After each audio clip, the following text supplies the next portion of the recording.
मल्लासूर, दैत्य कुळाला तुमचा अभिमान नाही, तर तुमच्या कृत्यामुळे दैत्य कुळाची मान खाली जाणार आहे। दैत्य कुळाचे तुम्हाला आशीर्वाद नाही, शाप मिळतील।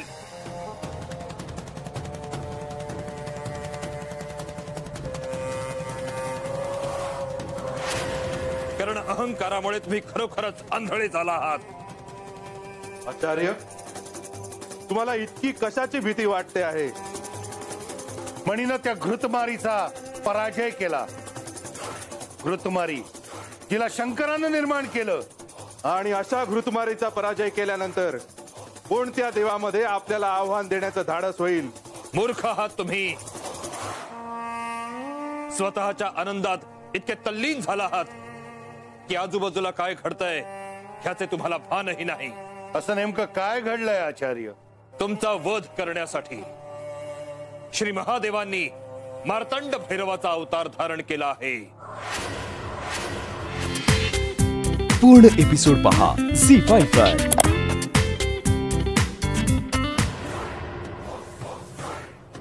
आता तुम्हाला कोणीही वाचवू शकणार नाही।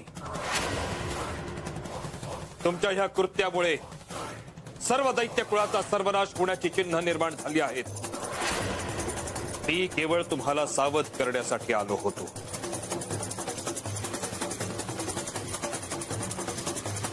दैत्यराज, आचार्य म्हणाले सत्य असेल? आचार्याच्या बोलण्याने तू भयभीत झालास की काय? मणी आणि मल्ल यांचे अभय आहे तुला, घाबरू नकोस। निकुम, तुझ्या सेवकांना आज्ञा दे। आचार्य म्हणाले ती वार्ता सत्य आहे की असत्य ते बघायला त्यांना कैलासावर पाठव। हो, मी आत्ता सेवकांना पाठवतो।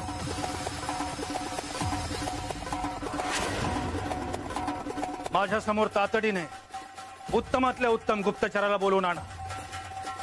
जा।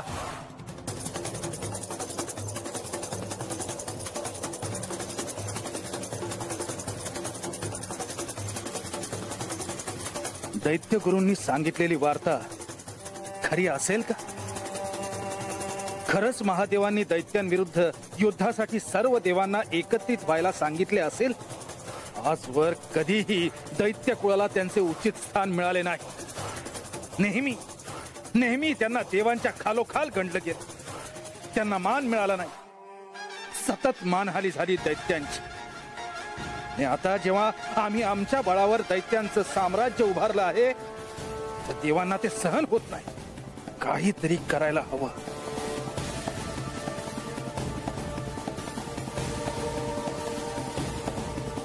प्रणाम। आपण मला बोलावलं? त्या महादेवानी दैत्यांना युद्धाचे आव्हान दिले आहे। पण त्या धृतमारीला तर दैत्यराज मणीसुराने युद्धात लोळविले, तिचा पराभव केला। आणि म्हणूनच कदाचित आता त्यांनी साऱ्या देवांना युद्धासाठी तयार व्हायला सांगितले आहे। काय? भयाचे कारण नाही, सत्य काय आहे ते शोधायचे आहे। पण ते कसे? त्यासाठी तुला कैलासात जावे लागेल। त्वरित निघ आणि कैलासात खरंच काही घडते आहे की नाही हे आम्हाला येऊन सांग। येतो मी। नारायण नारायण, मल्लाने कुंभकाला सत्य काय आहे हे पाहण्यास सांगितले। कुंभकाने तशी आपल्या गुप्तचरांना आज्ञाही दिली। एकीकडे कुंभकाचे गुप्तचर कैलासाकडे यायला निघाले होते आणि एकीकडे देवसेना देखील कैलासाकडे यायला निघाली होती।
आपण सांगितल्याप्रमाणे सर्व देवसेना कैलासात आली आहे. कार्तिकेय, ते जरी सत्य असलं तरी ह्या देवसेनेची ओळख तू मला करून द्यावी. कोणत्या देवाची सेना कुठे आहे हे तू मला सांगावेस. हे श्री मार्तंड भैरवा, आपण सर्व जाणताच. तरी देखील या युद्धाच्या निमित्ताने आणि मी देवसेनेचा सेनापती असल्याच्या नात्याने तुम्हाला देवसेनेची ओळख करून देतो. त्या दिशेला हातात आयुधे घेऊन सज्ज असलेले सैन्य माझे आहे.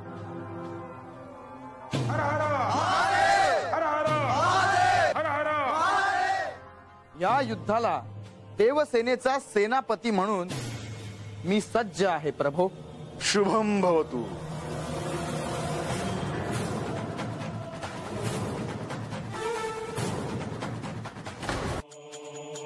त्या मागे जे वीर योद्धे हातात शस्त्र घेऊन उभे आहेत त्यांची मी आपणास ओळख करून देतो देवा.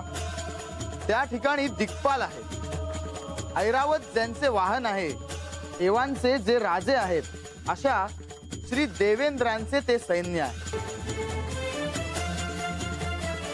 हे मार्तंड भैरवा, आपल्या दर्शनानं मी कृतकृत्य झालो आहे. या युद्धासाठी माझ्या अवघ्या सैन्यासह मी सज्ज आहे प्रभो.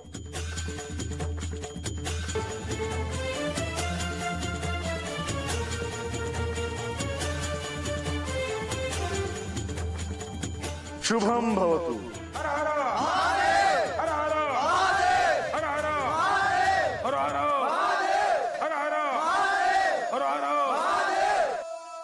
श्री देवेंद्रांच्या शेजारी जे सैन्य उभे आहे तिथे आपण कटाक्ष टाकावा. आपल्या ज्वाळांनी निमिषार्धात सारं काही भस्मसात करून टाकण्याची शक्ती ज्यांच्यात आहे त्या श्री अग्निदेवांचे ते सैन्य आहे. हाती शक्तिशाली असे शस्त्र घेऊन श्री अग्निदेव येथे आले आहेत. हे श्री मार्तंड भैरवा, आपल्या आज्ञेबाहेर मी नाही.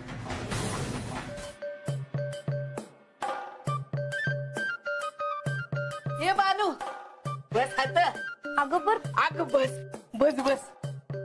आजा, अरे आजा.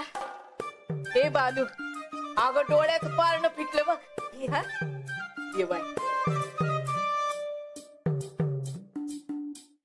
हा, काय त्यो राजवाडा, काय ती आख्यान आणि काय ते देवाचं रूप. हे शेवण, तू समज बघितलं ना? हा, झालं तर चल जेवायची तयारी करा. हे बानू, चल चल चल. आता जेवायचं.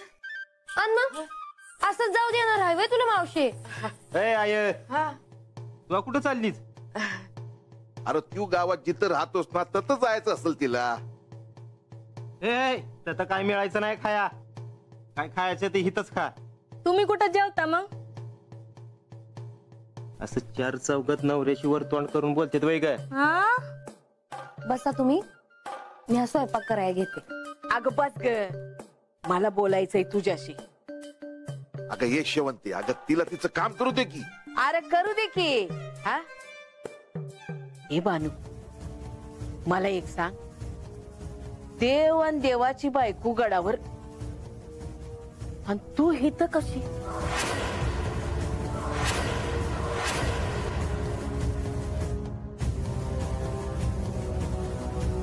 हे आय, तुला कोणी सांगितल्यात नसता चौकशा ग? हा, आलीस 2 दिवस गप राहा की. गप राहावं, माघारी जावं. मोठी माणसं बोलत असताना मधी बोलू नये, कळत नाही वय तुला? हा, अगं शेवंते, सर्व दमल्या ती. आपण नंतर बोलू की. अरे आजा, देवा संग तू लगीन लावून दिलं आणि तुला पोरीची काळजी नाही वय? मावशे, मी सुखी हाय होत, तू नग काळजी करू. अगं पण वस्तीवरल्या माणसांनी विचारलं तर काय सांगायचं त्यासनी? लोक काय म्हणतील? मावशे, देव येत्यात होत गडावर असले तरी ध्यान असतंय त्यांचं. हे म्हणजे तुला काय कळतंय ग? हा आणि आजा, तू काय या पोरासोरांचं ऐकतोस आणि गप्पा बसलास? हा आता म्या काय करणार ग? आणि देव कधी येतात हात? हे रंग्या, तुला तर काय ठाव आहे का? येतात ते येतात म्हणजे असं येतात काय पण बोलते. मावशे, पंधरवड्यातनं 2 दिवस येत्यात देव हात वाड्यावर. त्याला काय म्हणत्या? बायको आहेस ना तू त्यांची? याला काय संसार म्हणतात वय? देवा संगत लगीन झालं ना तुझं? मला तर काय पटलेलं नाही. भानूला काही कळतच नाही. ती तिच्या मनाप्रमाणेच वागते. राजा, तुला कळत नाही वय? तू तिच्यावर ध्यान द्यायला हवं होतस. अगं समज बोलून झालंय बघ. तुझ्या मनात काय ते तू बोललीस ग. आता गडावर जो येईल ना त्याच्या मनात ते येतच. देवाची एक बायको गडावर आणि दुसरी बाय तशी कात. ए आय, उगाला आंबट लावू नकच. असं बी 2 दिवस राहा आलीच, एक म्हणजे एकच घेऊन बसतीये. काय म्हणला र तू मला? काय तुला काय वाटलं मला कळत नाही वय? हा बायकोला तिथं गावाला ठेवून हत्ता बोंबलत आलास. बापी तसलास. हा अरे नवरा आहेस ना, मग बायकोच्या माग काय लपतोस? अरे गपय गंगे आवर आहे ना. बरोबर आहे तिचं. चालू द्या तुमचं, मी जाते. हे बानू, हा देवा संगत लगीन झालं म्हणजे लई मोठी झाली का काय तू? आमचं ऐकणार नाहीस? कळलं तुला काय म्हणायचं आहे ते? हे म्हणजे गबस, तुला काय कळतं या? आज्या, देवाशीच बोलाय पाहिजे. त्यासनी ते आवडणार नाही. आणि देवांनी वाडा बांधून दिला हाय मला, अशी वाऱ्यावर नाही सोडली. अरे वाडा बांधून दिला म्हणजे काय संसार होत नाही?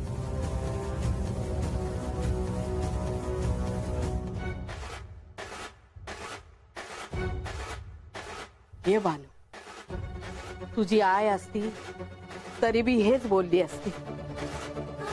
अगं बापा माणसाची काय कळतं या? हा आजा, तू मला एक शब्दाने पण बोलला नाहीस. हा परक्या आहोत आम्ही. तसं नाही बर, तू म्हणतेस ना त्यात तुझी काय बी चूक नाही बघ.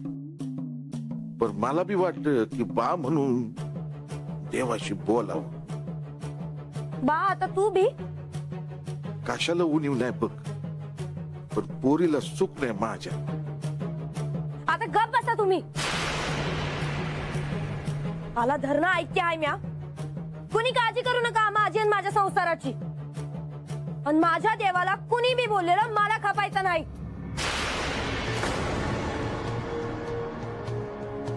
ध्यानात ठेवा.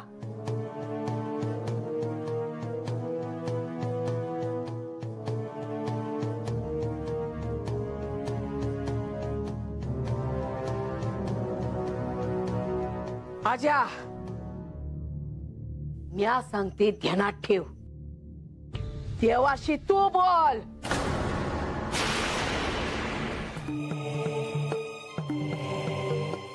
बानू, देवा, मला तुमच्या संग बोलावंसं वाटलं.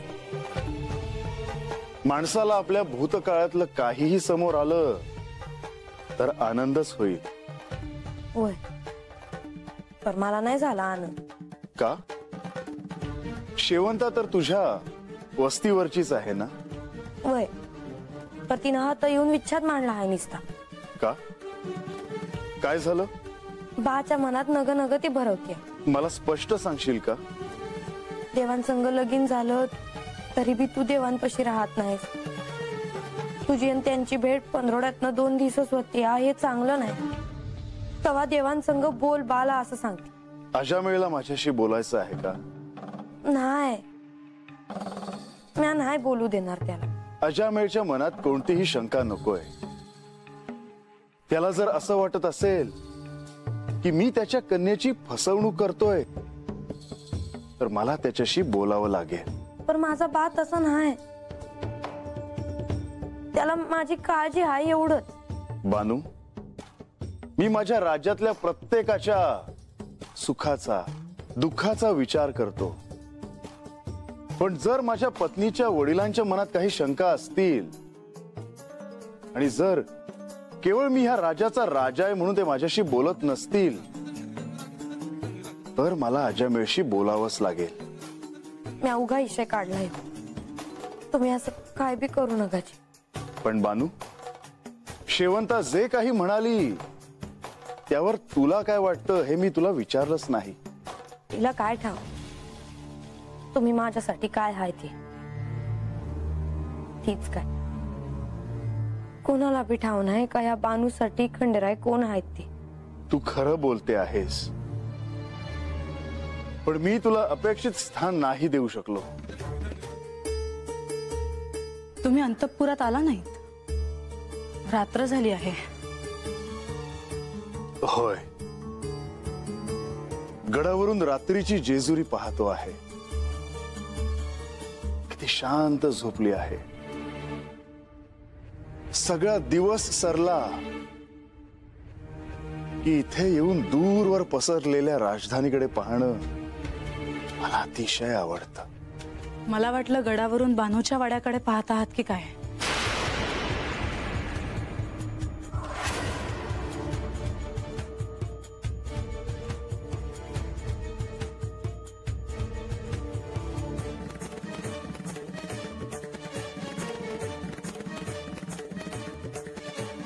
राजसभेत तिच्या वस्तीवरची माणसं आली होती.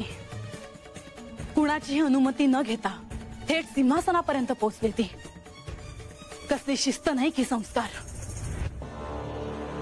मासा, मी त्यांच्या सोबत 12 वर्ष राहिलो आहे. खूप वेगळी असतात ही माणसं.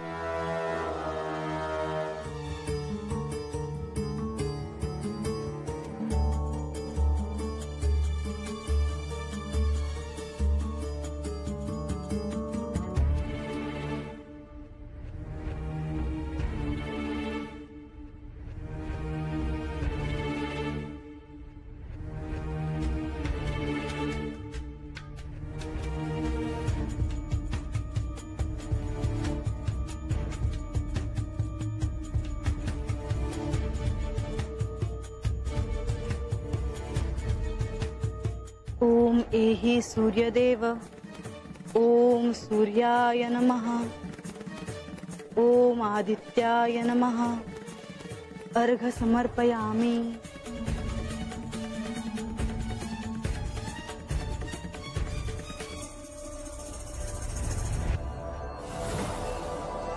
प्रणाम देवी. आपण मला नित्य अर्घ्य देता. मी आपणासाठी काय करू शकतो हे आपण मला सांगावे. सूर्यदेवा, मला काय प्राप्त करायचे आहे हे तुम्हाला ठाऊक आहे. होय देवी. नवरात्राच्या शेवटी तुम्ही बानूला श्री विष्णू आणि श्री महालक्ष्मी यांचे दर्शन घडवले, पण पुढे बानूचे काय झाले? तिच्या आयुष्यात काय बदल घडला? यापुढे ते तिला सहाय्य करणार आहेत की नाही या संदर्भात तुम्ही काहीच सांगितले नाही. एक पिता म्हणून मी माझे कर्तव्य पार पाडले. आता या पुढचा सगळा प्रवास बानूलाच करायचा. असे म्हणून कसं चालेल? या घटनेमुळे नेमके काय घडले? श्री महालक्ष्मी देवी श्री विष्णू लोकात परत जाणार होते, पण त्या बानूच्या वचनात अडकल्या आणि त्यांनी जेजुरीतच थांबण्याचा निर्णय घेतला. पण यापुढे ते तिला सहाय्य करतील? करायला हवंच, असंच अपेक्षित आहे. पण श्री म्हाळसा देवी तिथे आहेत म्हटल्यावर ते तिला सहाय्य करू शकतील याबद्दल मला शंका वाटते. देवी, तुम्ही एक विसरता आहात.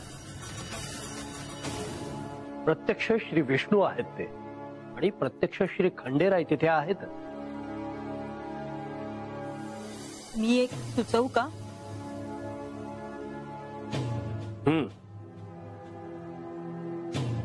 बानूला तिच्या मूळ स्वरूपाचे स्मरण व्हायचे तेव्हा होईल. पण तिची अवहेलना होऊ नये. म्हणजे तिला तिचे मानाचे स्थान मिळायला हवे. तिला तिचे मानाचे स्थान मिळेलच, पण आता तिला ते स्वतःलाच मिळवायला हवे. शिवाय एकदा तिला आत्मज्ञान प्राप्त झाले की ठरल्याप्रमाणे ती श्री खंडेरायांसोबत कैलासात जाईल. पण मला या स्पर्धेची भीती वाटते. देवेंद्रांच्या पत्नी आहात तुम्ही. हे असे बोलणे तुम्हाला शोभत नाही. अखेर विजय माझ्या कन्येचाच होणार. पण तोपर्यंत तिला काय झेलावे लागेल माहिती नाही. तिला जर दुःख झेलावे लागले तर मला त्यात पडावे लागेल. सांग देवाला माझी पोरगी सुखी नाही. तिला बायकोचा मान मिळायला पाहिजे.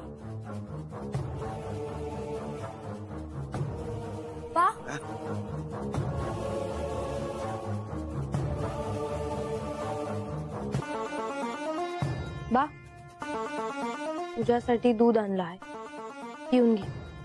सकाळच्याला पोटात गेलेलं चांगलं असते. अगं वय बर, आता नग आल्यावर घेत. आल्यावर म्हणजे कुठं निघाला हायस वय? वय कुठं म्हणजे असं वाटलं की जरा पाय बोकळ करून या. तर आजपासून तू असा कधी गेला नव्हताच बा. मग आजच असं?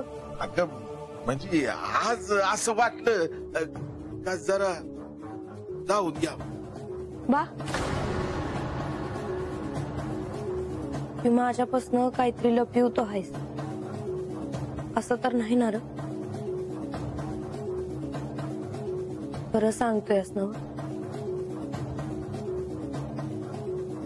वय ग, नग काळजी करू.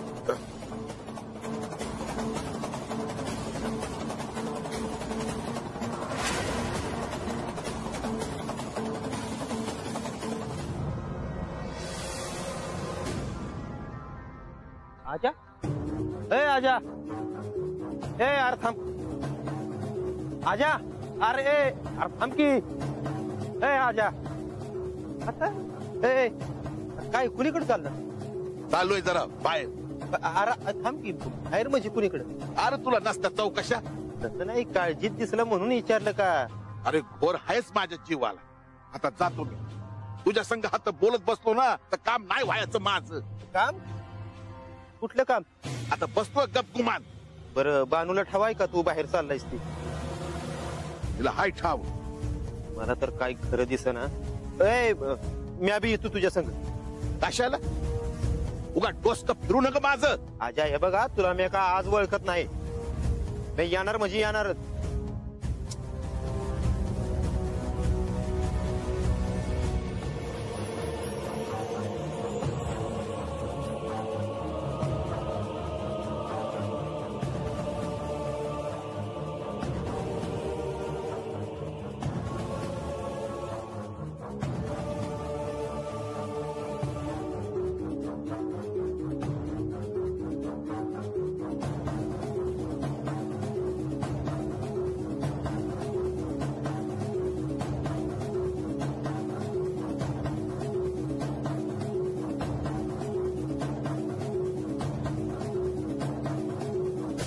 अशामेळ इकडे मस्तीच भेटाय आलो.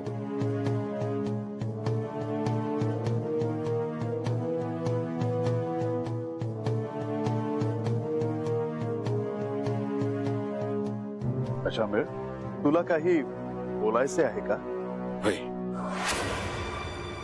हे रांग्या, तू जात तकडे, नाही तर तू घरला जा.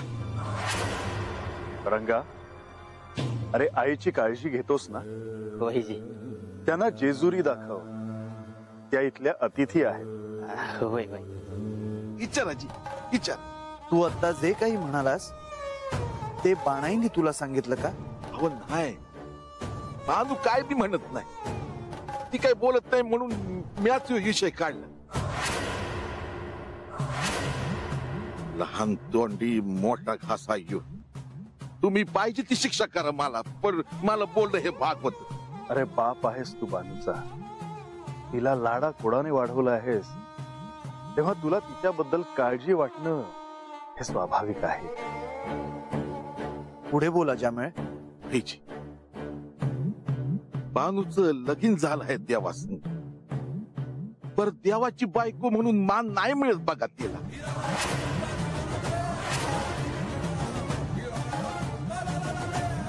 तिच्या वाट्याला देव येत बी नाही.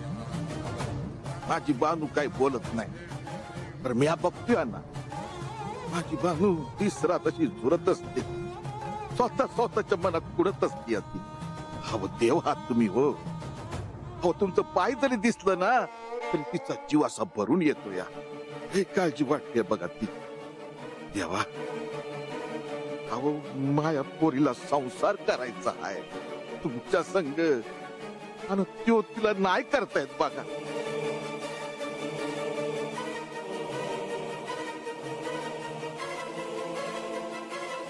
अजामेळ, श्री म्हाळसादेवी ह्या देवांच्या प्रथम पत्नी आहेत. जेजुरीच्या राजधानीच्या सिंहासनावरून त्या सगळा कारभार स्वतः पाहतात. स्वाभाविकपणे त्यांचे बाणाईच्या संदर्भात जे निर्णय आहेत ते आपल्याला मान्य करावे लागतील.